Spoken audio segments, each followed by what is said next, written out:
How's it going, everybody? My name is Skylar Geer, independent country singer-songwriter from Sandy, Utah. And this is a country singer reviews country music. As long as my dream's alive,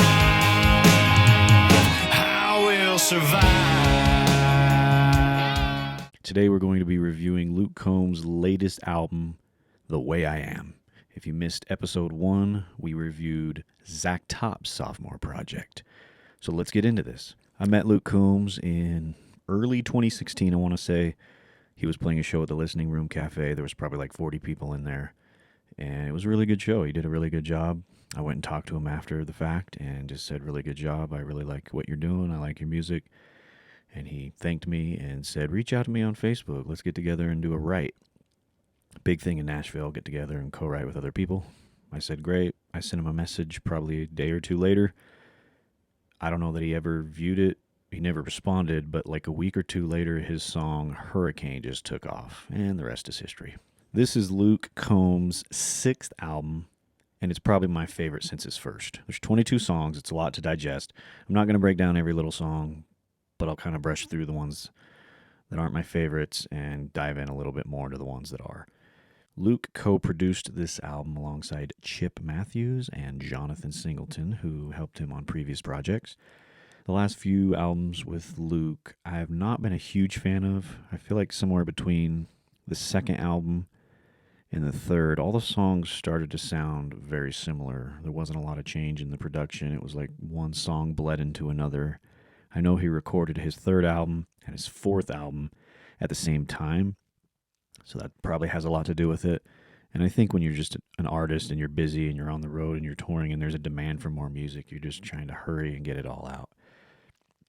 There's certainly a few songs from Project 2, 3, 4 that I do like, but just overall, a lot of it just started to bleed together a little bit for me. His last big commercial album was in 2023. In 2024, he did a Fathers and Sons album, which was kind of a step back from the big country rock production. It was a little more stripped down and intimate, a lot of ballads just about becoming a father and a relationship with a father and a son. I liked a lot of those songs. So let's get into The Way I Am. Song number 1 is called Back in the Saddle. It was written by Luke, Dan Isbell, and John Singleton. This is my favorite song on the entire album, right off the gate. It's a killer intro. Vocals sound great. Big electric guitars that are driving it. The drums kind of really start kicking in on that chorus. Brings it to another level.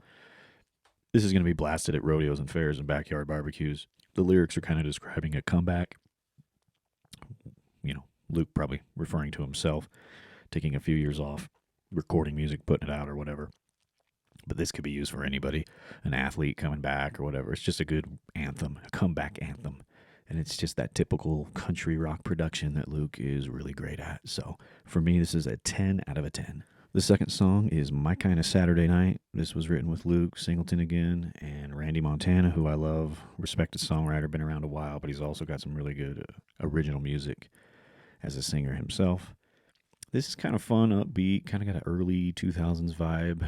There are some 90s references in there, like Bubba Shot the Jukebox.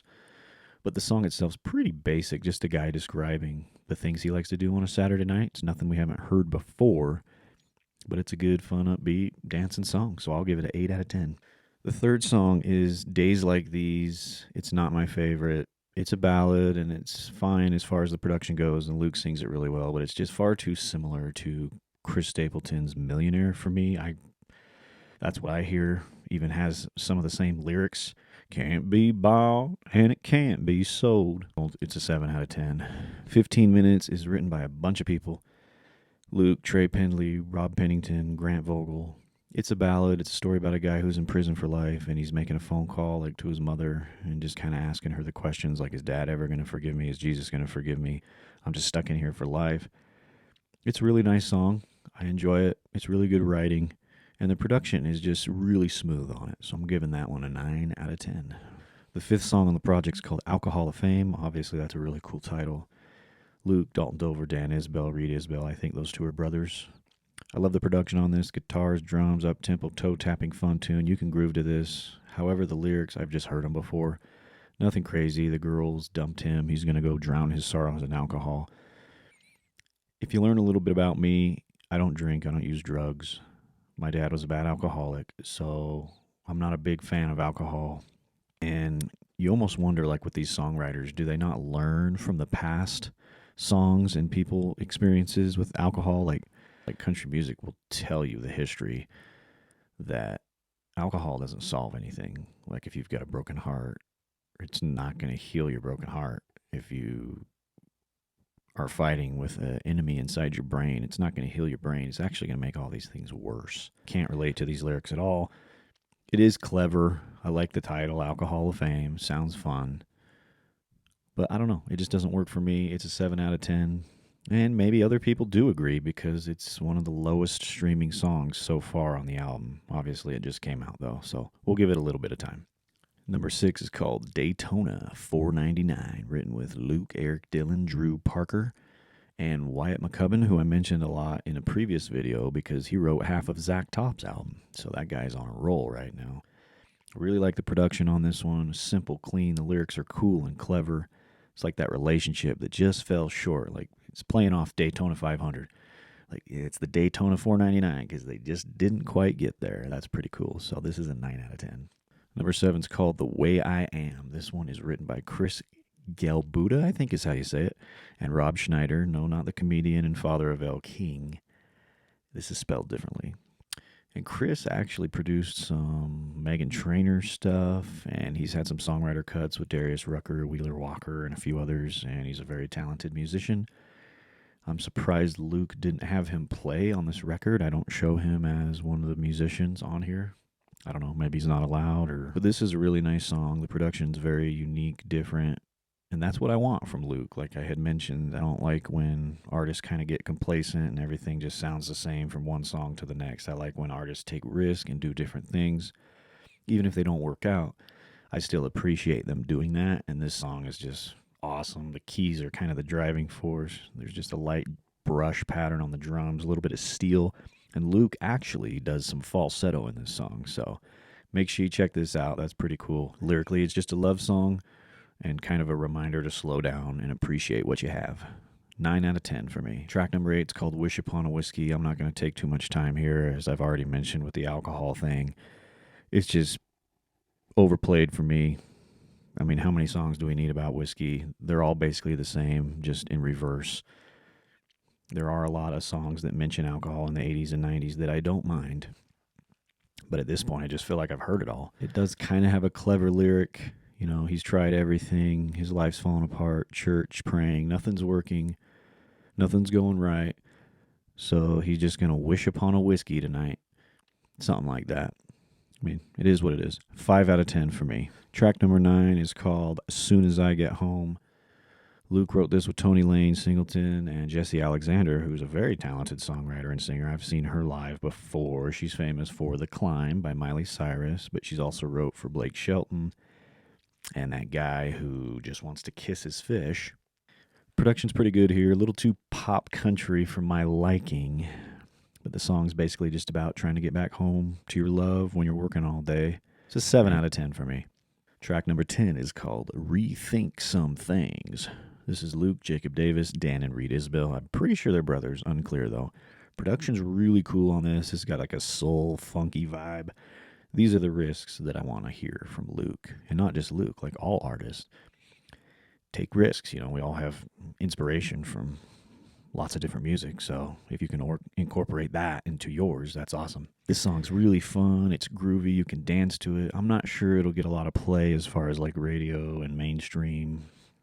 And he probably won't perform it live, but it is a nice song. It's just kind of talking about a girl that's got this man going crazy and overthinking everything, and he might end up doing some regretful things. This is a 9 out of 10. I dig it.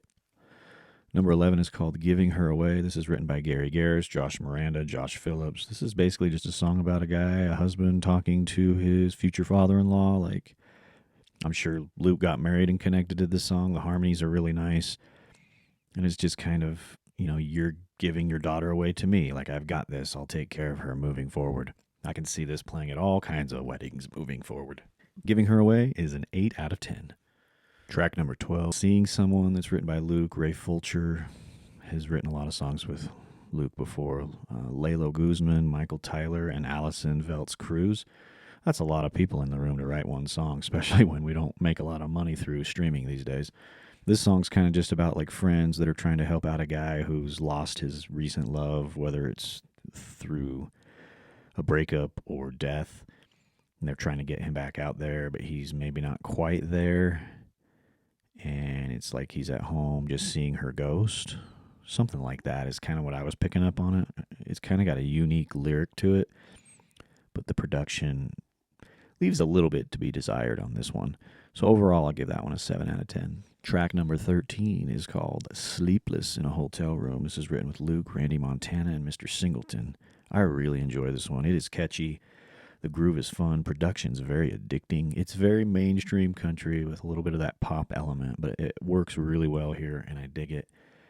You know, a lot of these country songs all do the whoa. I mean, Jake Owen had one. I mean, you name it, everybody's got a whoa. And Luke's got one now in this song, but it works out really well. And the lyrics itself is just kind of about a guy who's maybe missing home, missing his family, and he's just sleepless in a hotel room. So that's a solid song. I'm giving that one a 9 out of 10. Track number 14 is called I Ain't No Cowboy. This is written with Luke, Jake Mears, and the legend himself, Cody Johnson. I think a lot of musicians will relate to this, cowboys as well, about, losing a love that you wish you could have just roped her back in. She kicked up dust, and if he's not a cowboy, but she wishes he was, that's kind of the lyric in there. Production's pretty simple, but I really enjoy the lyrics on this one, so this is a 9 out of 10. Track number 15 is called Evermine. This is written with Luke, Charlie Worsham. I've seen him live before. Very talented singer and songwriter. Haley Witters, very talented as well. And the song features Alison Krauss, who is a legend. Tons of Grammys and bluegrass country. She's been around a long time. And this story is kind of like someone's watching over you, almost like a soldier, might be away, but he'll always be in his loved one's heart. Kind of has that kind of a vibe, like you'll never be left behind. I could certainly hear this in a film. It's got that vibe. So this is an 8 out of 10 for me.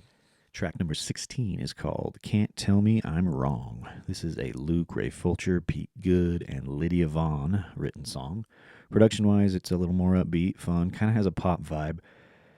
It's like talking to a girl, and they've got this good thing going, and she can't tell him he's wrong with all these different things that he tells her. And it's pretty basic with the production. It's just some drums and some kind of lightly pop-inspired guitars. It's very catchy, and I do like the guitar solo in it. There's like a neon string guitar solo, which is pretty cool. I'll give this a 7 out of 10. Track 17 is called Miss You Here. This is Luke, Thomas Archer, Dan Isabel, Ben Stennis. This is almost about a relationship that ended and you're wishing it hadn't. You keep kind of bumping into her, whether you want to or not, but she's like the one that got away. And you're with a new woman, but you're kind of missing the old woman. You're kind of thinking about that past woman. That's just a weird situation to be in, and it's awful. I think a lot of us have been there.